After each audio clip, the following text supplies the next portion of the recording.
Nama kecil Sunan Kalijaga adalah Raden Syahid. Kalijaga berasal dari bahasa Jawa yang artinya penjaga sungai. Sunan Kalijaga merupakan putra dari Adipati Tuban, yaitu Tumenggung Wilatikta. Sunan Kalijaga lahir pada tahun 1450 Masehi. Sunan Kalijaga memiliki banyak gelar, di antaranya Lokajaya, Syekh Malaya, Pangeran Tuban, Kidalang Sidabrangti, Raden Abdurrahman, dan Sang Tabik Sewu. Semenjak kecil, Raden Syahid sudah belajar agama Islam kepada para guru dan ulama yang ada di Kadipaten Tuban. Ia belajar Al-Quran, hadis, dan akhlak. Agama Islam mengajarkan keadilan dan kasih sayang. Namun, Sunan Kalijaga melihat hal yang berlawanan di kerajaan Majapahit. Banyak rakyat yang menderita karena harus membayar pajak tinggi dan hasil panen disita para penarik pajak. Mengatasi ketidakadilan tersebut, Raden Syahid menyamar sebagai perampok. Ia mengambil bahan makanan berupa beras di gudang kadipaten, lalu membagi-bagikan beras tersebut kepada kaum fakir miskin yang kekurangan makanan secara diam-diam. Raden Syahid menjalani hidup seperti itu selama beberapa tahun. Apa yang dilakukan Raden Syahid diketahui ayahnya dan diusir agar hengkang dari rumah dan tinggal di hutan Jatisari. Orang-orang di sekitarnya mengenalnya dengan julukan Lokajaya. Hingga ia menemukan jalan terang, bertobat, dan kembali ke jalan yang benar. Perubahan drastis dalam pribadinya terjadi ketika ia merampas tongkat Sunan Bonang. Sunan Bonang menyayangkan sikap baiknya yang memberi rakyat jelata dari hasil pengambilan paksa harta orang lain. Kemudian Sunan Bonang menasehatinya, bagai berwudu dengan air kencing, tindakannya yang berniat baik tetapi dilakukan dengan perbuatan kotor.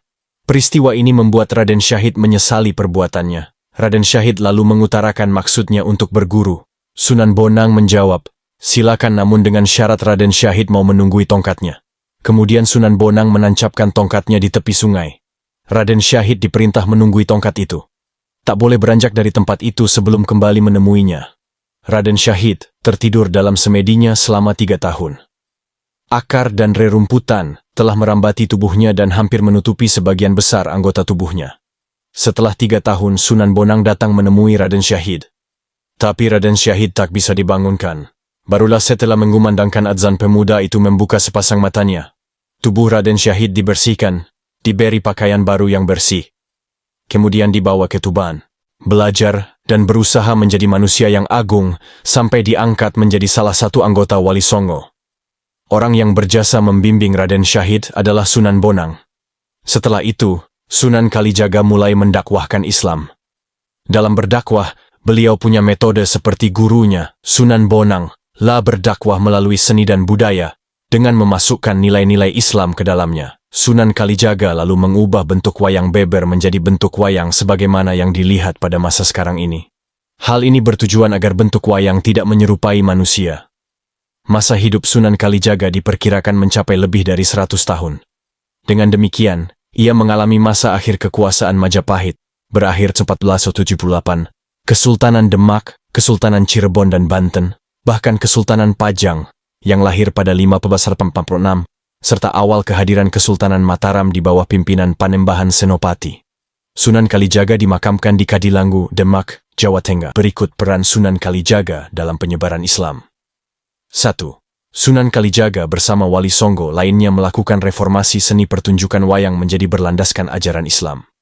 Dengan merubah cerita dewa menjadi cerita yang mengandung jiwa Islam, cerita wayang berisi keimanan, ibadah, akhlak, dan sopan santun. Kreasi seni Sunan Kalijaga dalam berdakwah adalah mengarang tembang dolanan seperti lir-ilir dan gundul-gundul pacul. Tembang tersebut dijadikan sebagai media dakwah karena memuat ajaran Islam, memiliki banyak gagasan dalam mensiarkan Islam di Indonesia. A. Baju takwa, yaitu modifikasi baju tradisional khas Jawa berupa surjan. Baju ini biasanya bermotif garis-garis vertikal berwarna coklat. Baju surjan yang diadopsi oleh Sunan Kalijaga diubah menjadi lengan panjang. B. Sekaten berasal dari kata syahadatain, yang berarti 2 kalimat syahadat. Sunan Kalijaga mempergunakan kesenian karawitan, gamelan Jawa, untuk memikat masyarakat luas menggunakan 2 perangkat gamelan Kanjeng Kiai Sekati. Di sela-sela pergelaran, dilakukan khotbah dan pembacaan ayat-ayat suci Al-Quran. Masyarakat yang bertekad untuk memeluk agama Islam diwajibkan mengucapkan kalimat syahadat. C. Gerebek Maulud pada tanggal 12 Rabiul Awal. Awalnya acara ini adalah pengajian akbar yang diselenggarakan para wali di depan Masjid Demak untuk memperingati Maulud Nabi. Berdasarkan hal tersebut, dapat diketahui bahwa Sunan Kalijaga merupakan sosok yang kreatif dan inovatif dalam mendakwahkan Islam melalui kesenian. Sunan Kalijaga juga sosok yang penuh kasih sayang, tekun, gigih, toleran dan istiqomah dalam mengajarkan Islam dari satu tempat ke tempat yang lain.